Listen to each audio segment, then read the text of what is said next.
Started. Let me start, first of all, with a warm welcome to all of you for joining us today. Let me acknowledge that although we're getting together today from different places across the country, we acknowledge that in the United States, we all stand on native land in a country still shaped by a history of slavery and by racism. We gratefully acknowledge those who came before us and those who continue to fight injustice today. Before we start the program, let me take care of a couple of housekeeping items. We have an update to the conference schedule for those of you who are directors. Unfortunately, the executive leadership meeting with Chris Brown from the National Air and Space Museum, which was originally scheduled for tomorrow at 4 p.m. Eastern Time, has had to be canceled. We're working to reschedule it for a later date, and we'll update you as soon as we have that information. For everyone's information, this program is being recorded. We will provide links to the recordings after the conference series has concluded. If you have comments, please participate in the chat box. Be sure to send your message to all panelists and attendees so that everyone can see your notes rather than just to one of the moderators. Also, please note that while on-topic discussions are encouraged and warmly encouraged, we ask that you express yourself in a civil manner and treat others with respect. The Smithsonian monitors comments and may remove participants from the program in accordance with its terms of use.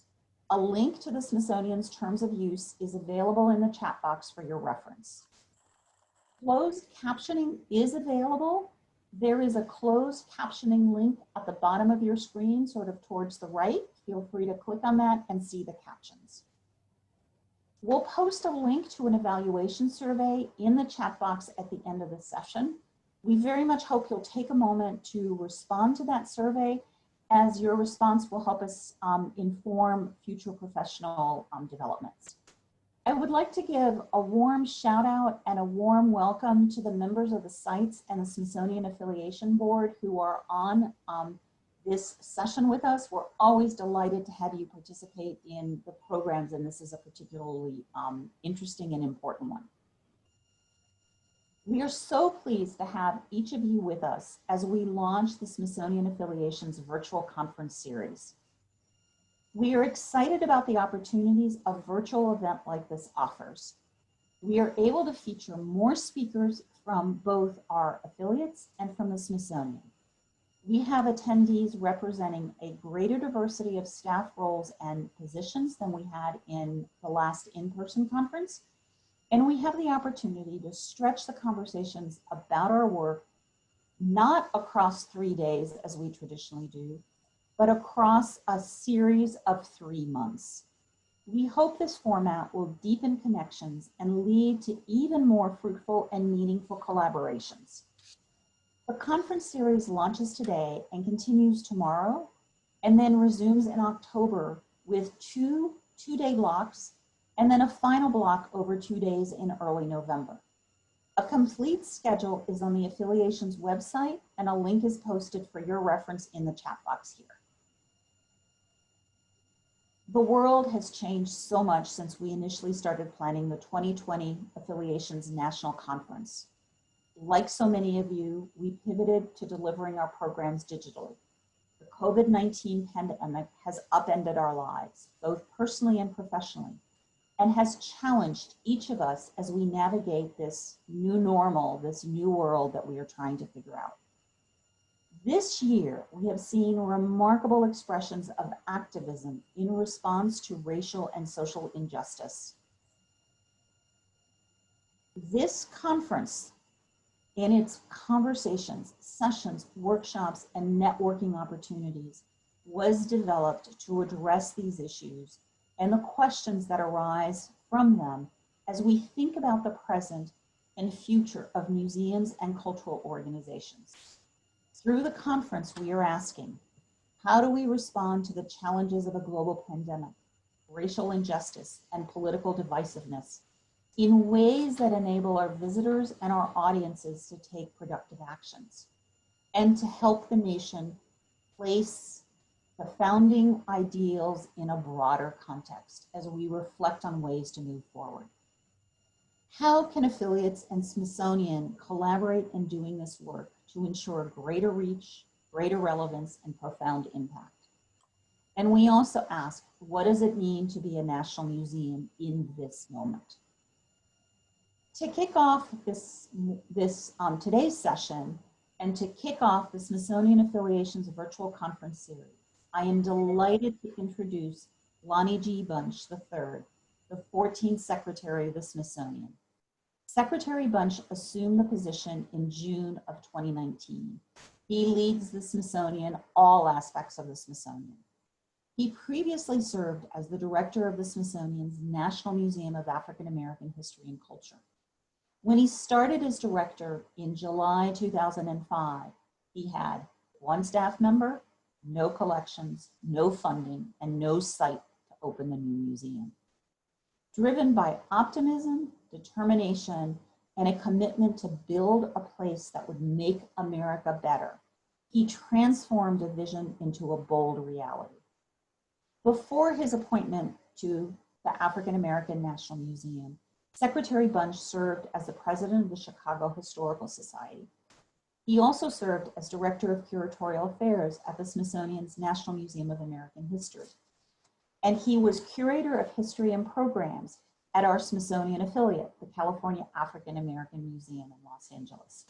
It gives me great pleasure to welcome Lonnie Bunch as we begin this conference. Thank you for that kind introduction, Myriam.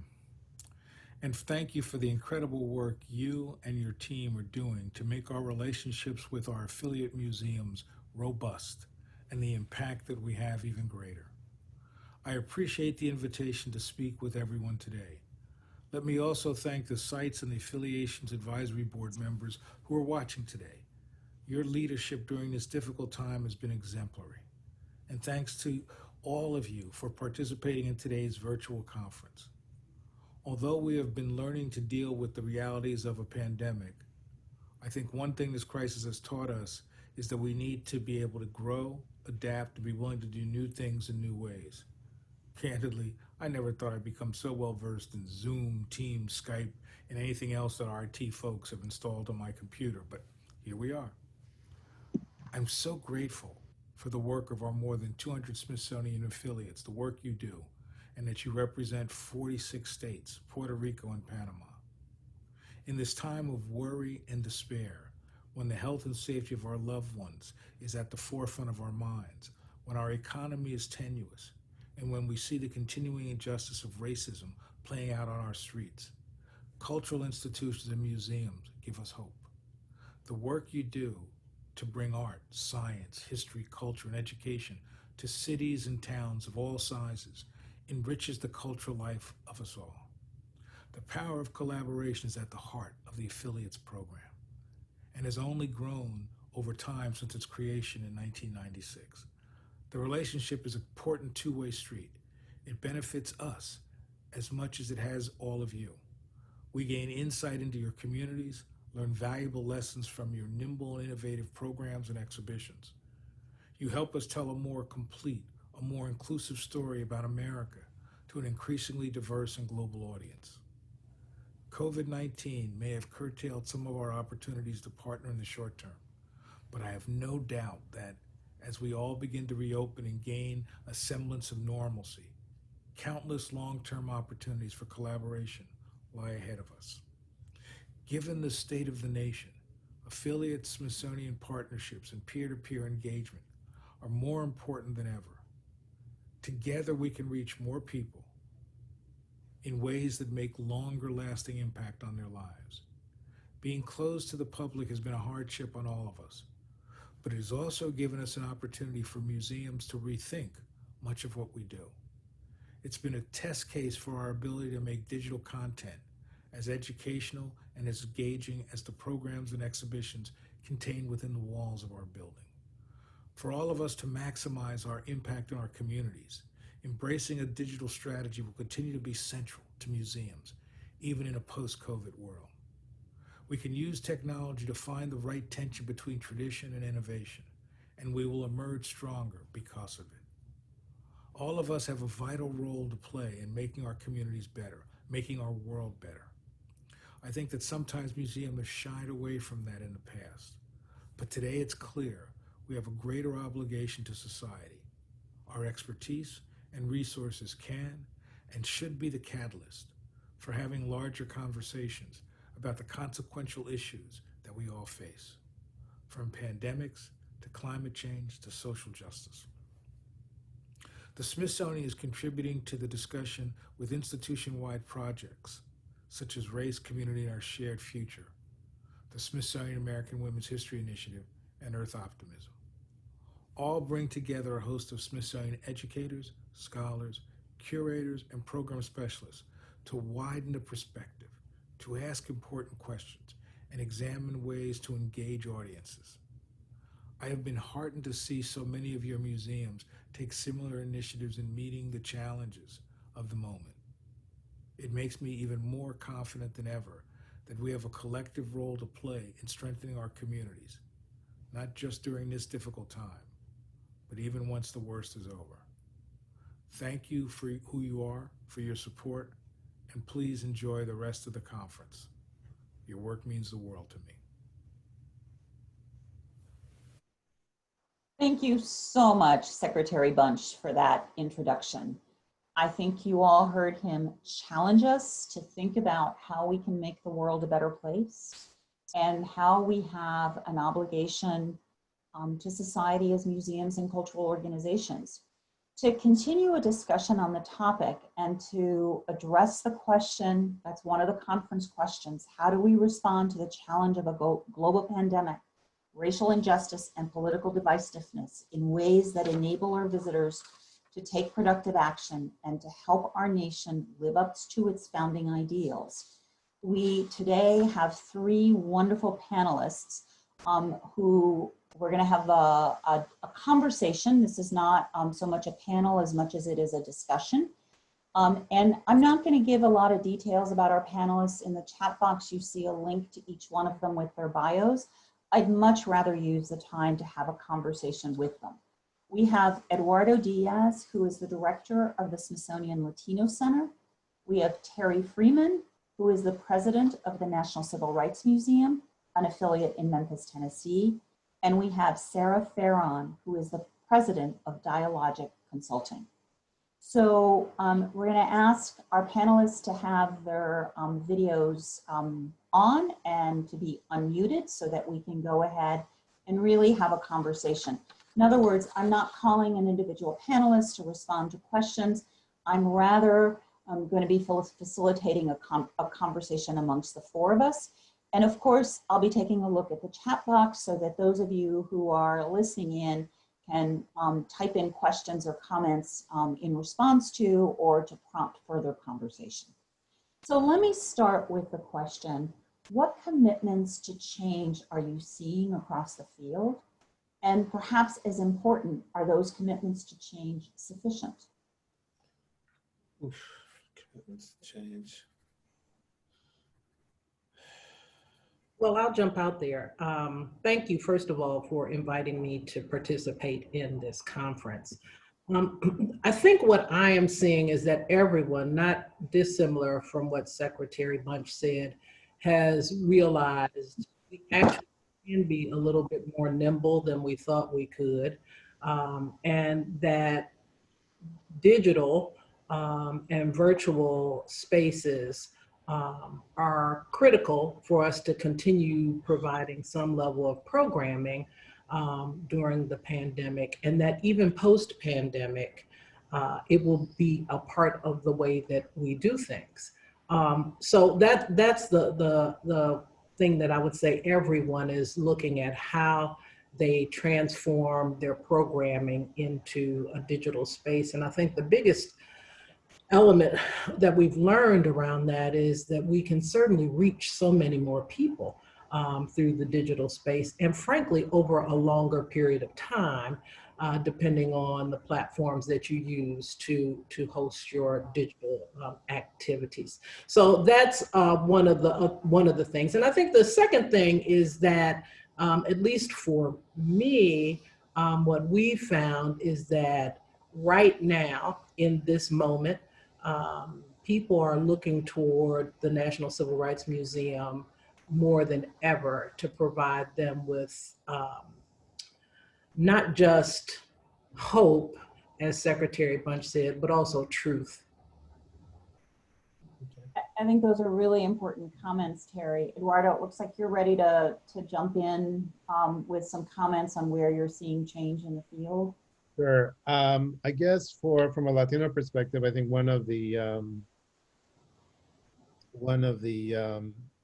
big challenges that particularly the social justice pandemic, if you will, or what we're seeing, as I think Lonnie referred to, what we see in the streets and the disturbances and the protests against police brutality and discrimination in other arenas, is the fact that we, from a Latino perspective, need to do a much better job of incorporating Afro-Latinos and Latinas in what we do, right? So 25% of our population identifies as African descendant, but you would never know it in some cases, right? Where are they? Where is 25% of our population? How are they represented in museums? What's the level of research that's being conducted about this experience? Because it's a diasporic experience that goes back, way back to colonial times. And stretching into exhibitions and collections and digital presence and mentorship opportunities and publications and recordings and whatnot, all of those things that the Smithsonian does. And so these issues that we see around being Black and Latino are really they're really coming to the forefront. And, we are looking at some things at the Latino Center to address this, and in ways, and going much further than we have, right, up to now. Yes, we were the ones responsible for placing Ariana Curtis as the curator of Latino curator at the National Museum of African American History and Culture. Yes, Carmen Ramos is Afro-Dominican, and she's the head Latino curator at Smithsonian American Art Museum. That's all well and good, and we'll continue to support all the work that they do and others. But we've got to do a lot more than that, right? We've got to build collections. We've got to conduct more research. We have to organize more exhibitions. There has to be more presence. There has to be more visibility. We can no longer tolerate a situation where this experience is understudied or even worse, erased. So I think that's really, for me, what I'm seeing. At least that's what our commitment is. It's hard for me to tell what the field is doing, right? Because, I'm unfortunately, my world in some ways is limited by what I'm seeing here at the Smithsonian. So, which is enough right now for me to try to wrestle with. I'm certainly willing to be helpful to other institutions and certainly to those affiliate members, and in fact, perhaps even having a dialogue on how we address this issue together, right? Whether you're in New York or whether you are in a rural community or whatever, I think it's an issue that if we don't address it right now, at this moment in time, we will have really blown an opportunity, big time. I think what you just said there, and I think the Secretary has really challenged us to say, if we're not going to make changes now, when are we going to make those changes? And that leads us to, and I think your comments, Eduardo, lead us to think about different models of social justice work and how we see them play out in the field. And Sarah, you might want to comment on this from your background, but I know whose story is told, who's collected, whose story is preserved, and in what formats, do we turn around and tell those stories? And how much does that matter? Sure, and I'll add my thanks for the invitation to be here with all of you today. I think when we're talking about models of social justice work and how they're showing up in the field now, there's some really important pivots that are beginning to happen, right? So we're beginning to see an additional focus in using the language, right, of transitional justice or restorative justice. We're seeing institutions and museums across the country frankly, be less afraid of moving beyond the things that we have historically seen as our realm of influence into other spaces, right? So if we're thinking about transitional justice, right, we're thinking about a few core practices. And historically, museums have really always seen our role in documentation and memorialization. Right? We're going to collect stories, we're going to tell those stories, and we're going to help memorialize events and losses and successes, right, within American history and global history. And we could argue what we've done well and what we haven't done well, right, in those two arenas. What I think we're beginning to see now is a movement towards using the language of those other transitional justice pillars. What do reparations really look like? What does institutional reform truly look like, right? And what does it look like to hold our institutions and the individuals that make up our structures accountable, right? For not only the past trauma that our institutions have caused, but where we're moving in the future. I think that there are those of us who are still hesitant, right, to embrace those roles. But I do think that there are now beginning to push out increased models of sites who are saying, no, these are spaces that we can be a part of as well, right? And that we can help push the collective conversation and collective action in those arenas. And Terri, as somebody who I've certainly never seen to be hesitant to embrace those roles, and I think, Sarah, you're absolutely right. There are many, and I'm using the word us deliberately, there are many of us who have been hesitant to embrace those roles. And Terri, you've certainly embraced them, and the National Civil Rights Museum certainly embraces them. You've also talked a lot about the importance of collaboration and coming up and pulling each other up together. Do you want to talk about your thoughts there a little bit? Well, I think that I've always been one who believes that we are able to deliver more if we do it together than if we do it singularly.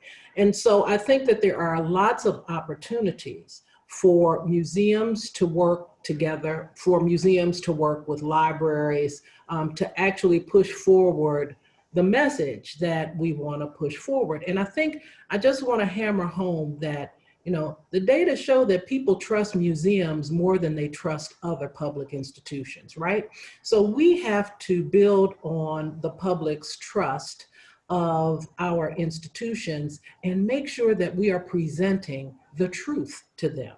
And I believe that we have to present not just the truth, but the unvarnished truth.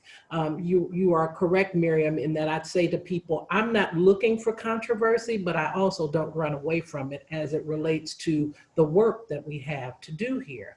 And so there's an expectation that especially those museums that have a focus in culture and history, and particularly Black culture and history, that we will work together and that we will present to the public something that is even better than what our individual museums can present. So, for example, since Juneteenth became all the rage actually this year, and people realized that, oh, who knew there was this thing called Juneteenth?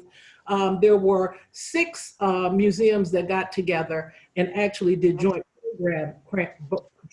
programming around Juneteenth with a lot of history as well as contemporary programming that went on for the entire day. And it was broadcast on all of our individual websites. And so that means then that you get, again, that broad ability to broadcast out to so many more individuals.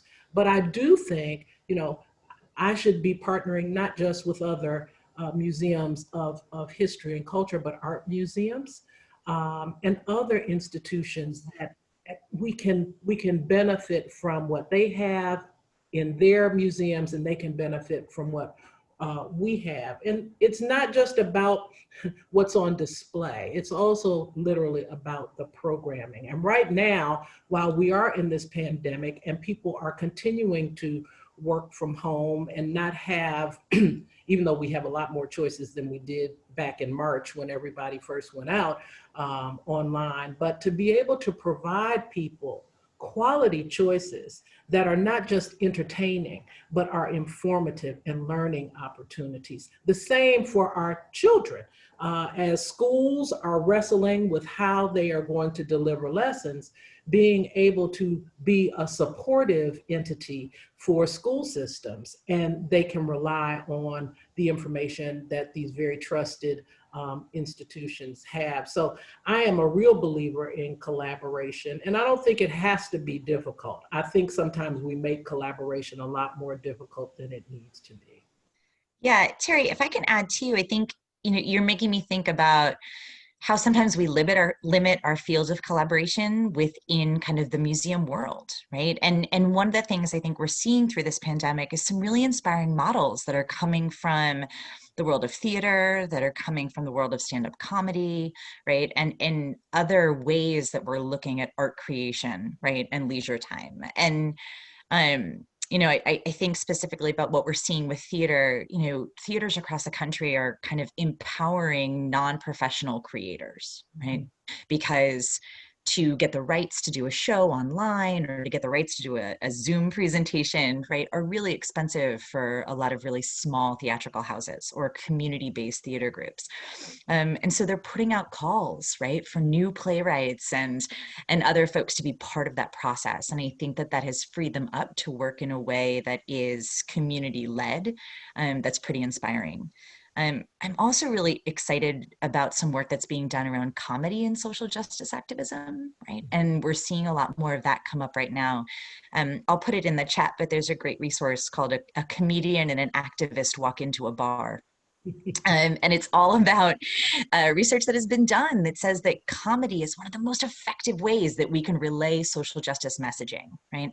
And it's worth a look, right? It's worth a look to say, I think sometimes we fear stepping into these arenas as institutions because we're afraid of pushing away visitors. Some of us are afraid of those hard conversations that NCRM is not afraid to have. And there's this idea that it can't be fun. But humor and fun are ways that we can actually propel this work forward, right? It doesn't have to be one or the other. And I think that's a great resource for us to keep in mind. I'm seeing in the chat box that Irene Porro has commented that as a science representative, they know they need to be part of the conversation, but those in the STEM field have been much more reluctant to address racism and equity issues. And Irene's comment is that it just feels like it has been tougher from a STEM perspective. And does anybody want to comment on that, Eduardo? I know you have a question. I think from our perspective, you know, it's really more a question of support of supporting programs that promote academic success and entry into the workplace for young Latina and Latino scientists, right? You know, there's no such thing as you know, a Latino star. It's a star in the sky, right? I mean, you know what I mean? It's like, so if we need to like, so the work is really getting more of our folks in these fields because Latinas and Latinos track very low in the STEM fields, right? And so we're doing at the Latino Center, we have a couple of things going on with the Conservation Biology Institute, which is a division of the National Zoo, and at the Smithsonian Astrophysical Observatory, which is located at Harvard University in Cambridge, Massachusetts. And so these are programs, one is an undergraduate program and one is a graduate program in which we are bringing community college students from California, the Channel Island areas, which is that area between Los Angeles and Santa Barbara, and bringing them to the Conservation Biology Institute for lab and field work, in which they really get their feet wet, if you will, literally, in the work that is going on at the Conservation Biology Institute, as well as the Smithsonian Environmental Research Centers. And we're seeing that it's proving to be very successful because these students are now transferring to four-year institutions and continuing to pursue education in environmental science or plant biology or oceanography or whatever it is that they've been asked or interested in. At the Smithsonian Astrophysical Observatory, we support mostly Latina students actually at this point who are transitioning from a master's degree at Fisk University and entering into a PhD program at Vanderbilt. This is called the Bridge Program. And these are mostly students in astronomy and astrophysics. And then they are placed in a fellowship opportunity at the Smithsonian Astrophysical Observatory and at Harvard. And the results there are also very promising. So really for me in the science fields, it's really a question of, for one, it's a question of just increasing the number of us in those areas, right? And not only in the educational programs, but certainly in the professional ranks. And then I think the big one is in the area of environmental justice, right? There's no mystery to me that people of color suffer more from environmental degradation than anybody else. Our communities are located the closest to industrial waste sites, right? They suffer more, harmful results, including threats to their physical and mental health than any other members of our community. And so there's quite a bit of work to be done in this arena, which goes beyond the science per se of it. It goes into the issues of housing and urban development and economic opportunity, educational opportunities, and zoning. My youngest daughter is an architect who's dealing with a park in Roxbury, Massachusetts right now, which is a heavily African-American communities, we know. And in Chelsea, in terms of affordable housing, to deal with, a community that's impacted not only by the environment, but has one of the highest COVID rates. And surprise, surprise, it's a predominantly Latino community. So, these are bigger issues, right, that relate to the science fields, but have very direct social and cultural implications. Can I add that speaking of STEM, because it is so critical to communities of color, we actually partnered with an organization called the Memphis Teacher Residency Program this year and did a STEM Fellows program with them, where the museum provided them with some context around Black folks in particular in the sciences throughout history, and worked with this teacher residency program that was then delivering a STEM camp through these fellows to 7th graders. So we were touching the lives of college students who then were learning from master teachers and then teaching our middle schoolers in the STEM fields. So it was a wonderful program. It was the first year that we did it. I think we had a total of 11 fellows from around the country, and proved to ourselves that, again, this could be done digitally. It wasn't as fun as it would have been if we had been face-to-face, but it could be done digitally. So that's the first thing that I wanted to say. The second thing was, with regard to this whole environmental justice piece. And I think that sometimes that gets a little bit of short shrift when we're looking at social justice and what have you. And I would just encourage everybody, and I'm sure most of you probably have, to understand that our communities are located where they are, not by happenstance, but by design. And I'd encourage everybody to read Richard Rothstein's Color of Law, because it makes it totally plain that this was an engineered situation for Black people in particular, and eventually Latinos and poor people to be where they are. And it has every impact that is negative on our communities. Yeah, let me just also, I totally agree with what Terry's saying. I mean, my family was impacted by that. But, in this case, it was a building of a major interstate. So, and guess what? Emissions, right? So, yeah, it goes on and on and on. This is historical. Let me just add one other thing to this on the STEM issue. I think, it's good that we're dealing with these college students and these grad students who are high powered and dealing, with with getting, you know, university educations at the undergraduate and the graduate level. But I think it's important to even start earlier than that in creating awareness of the opportunities that a STEM education and a STEM field provides, particularly working class families of color. So we started a program called Descubra, which means to discover in Spanish, meet the science experts. And this is a program we've been doing for about 3 years now in different museums around the country, mostly science and children's museums. But they're family day programs that are intended to expose Latino families and their children to the wonders, if you will, or the opportunities of STEM education and STEM fields. So I think we have to start talking to families and young children so that we start getting them to think about it, because, you know, it's great that we're able to work with students who are undergrads or grads, but that's kind of too late. You know what I mean? I think we need to, it's important we build community colleges, because the majority of Latinas and Latinos who are in college are at community colleges. They're not at four-year institutions, right? And so we need to be where the mass is, but I think we need to start earlier in generating interest at the family level relative to the benefit of STEM education and STEM employment.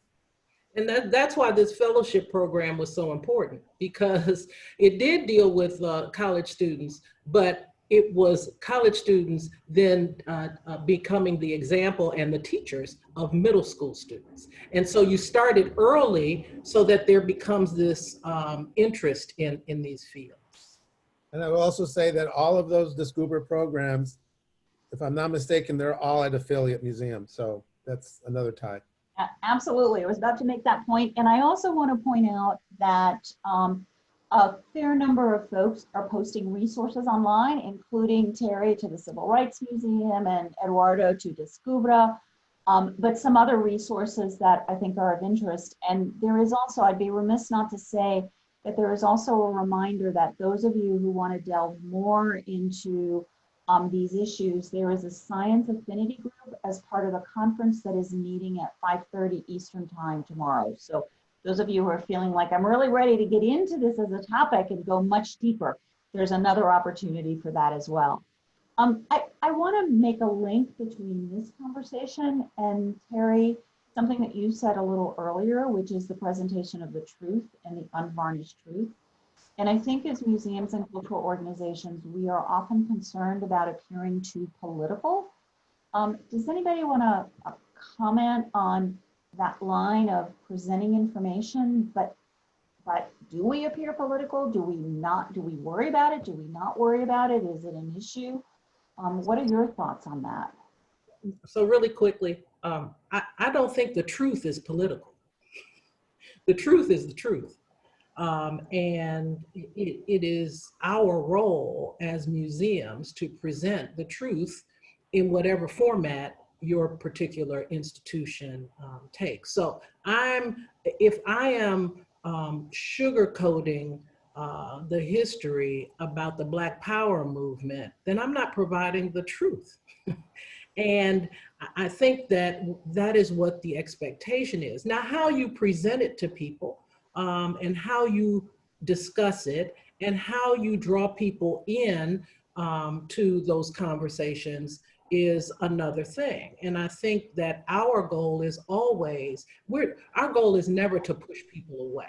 Our goal is to draw people in and have them leave wanting to hear more information, wanting to know more. And so we don't look at that as political at all. Now, if we're talking about housing, we're going to talk about housing policy that created situations that work against people of color. Again, that's the truth. That is not political. And so I think that people have to understand that the truth is not always what we want to hear, but it is usually what we need to hear. And how we deliver those truths is just as important as ensuring that we are telling people the truth. I wanted to kind of follow up on that and go back to something Sarah said earlier in the conversation, which has to do with institutional change, right?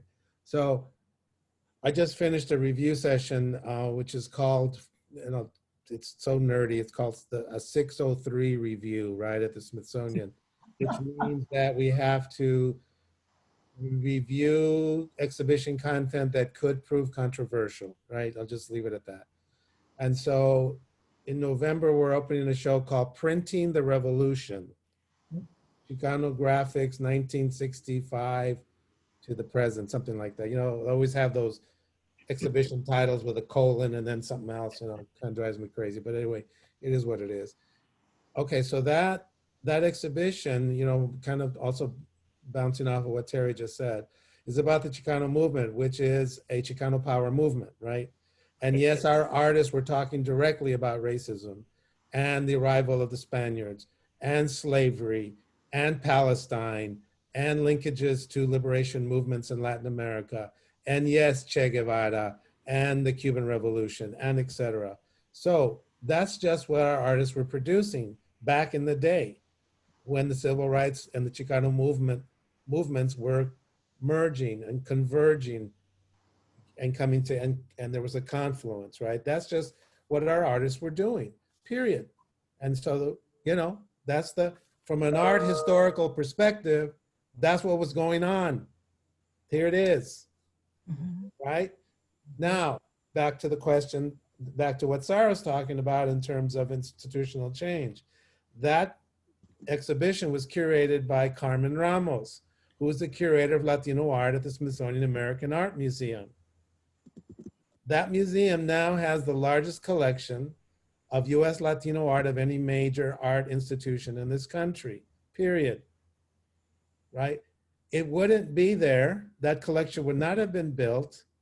That exhibition, and this is her fourth major exhibition since 2010 now, she's been there 10 years, that museum has hosted. This is first voice representation personified within an institutional context.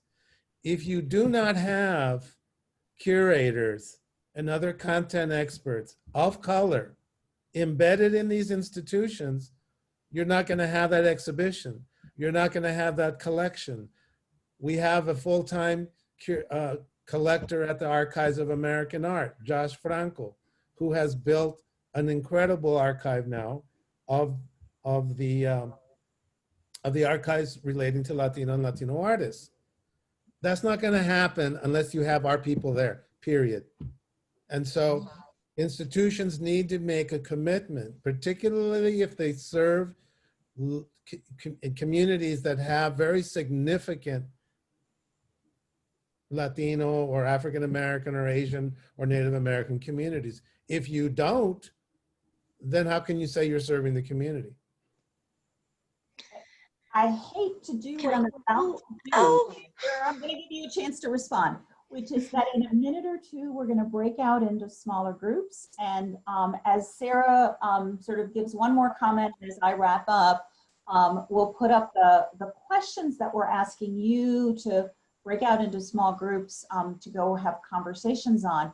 But before I do that and wrap up, Sarah, I cut you off from one more comment. I just wanted to say, I think we need to start being really precise about our language and what it really means. And when we say things like political, right, or we're afraid about being political, or people are accusing us of being political, oftentimes what they're doing is they're confusing the idea of something being political with something that challenges previous oppressive power structures, right? So just because we're presenting something that challenges what people have deemed to be socially true, right, it gets branded as political. And I have to say, I think we owe it to our histories and our institutions to begin to hold our audiences accountable about that as well, right?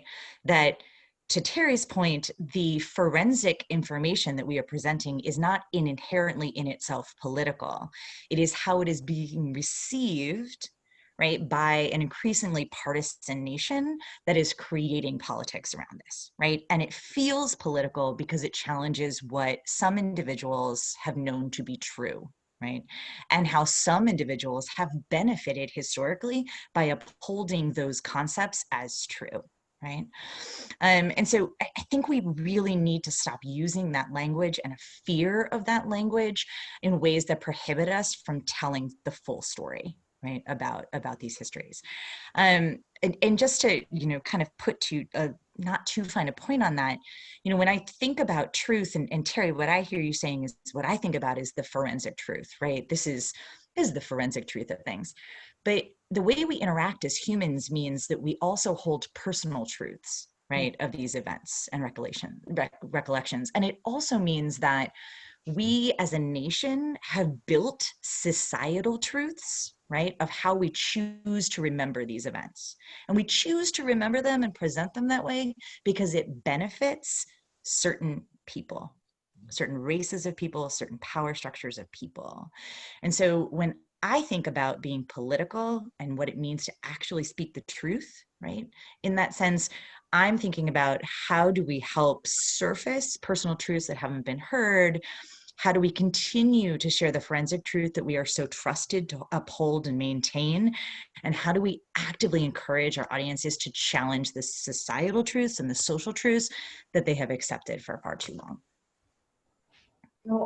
I think, Sarah, that was just a pretty great comment to end us on and to break up into small groups. All I can say as we come back together is that I hope that each of you had as engaging and informative conversations as the small group that I participated in. And I I know we're redistributed across the screen, but I really want to take advantage of this to say thank you so much to Sarah, Eduardo, and Terri for setting us up for the robust and terrific conversation that we've just been having. Your insights, your challenges to us, and your examples of things that are working are inspiring, and I think move us all in directions that we all want to go in. There's a slide up of the 2:30 sessions, which is the next sessions that are coming up. But I also want to encourage everybody to visit the resource fair at 3:30. And the resource fair is an opportunity for Smithsonian museums, research centers, and units to present information, as well as affiliate museums to do the same thing. This is a place where you can find collaborators and you can find resources for the kind of work that you're doing. So please make sure to continue attending other sessions. Let us know if you have questions. And it's with real gratitude to Terri, Eduardo, and Sarah that I conclude today's session and say a warm welcome to this Affiliations Conference and how much we look forward to seeing you over the multiple sessions that will take place over the next 3 years. So thank you so much, everybody. Have a great rest of the conference and a nice rest of the day. Thanks.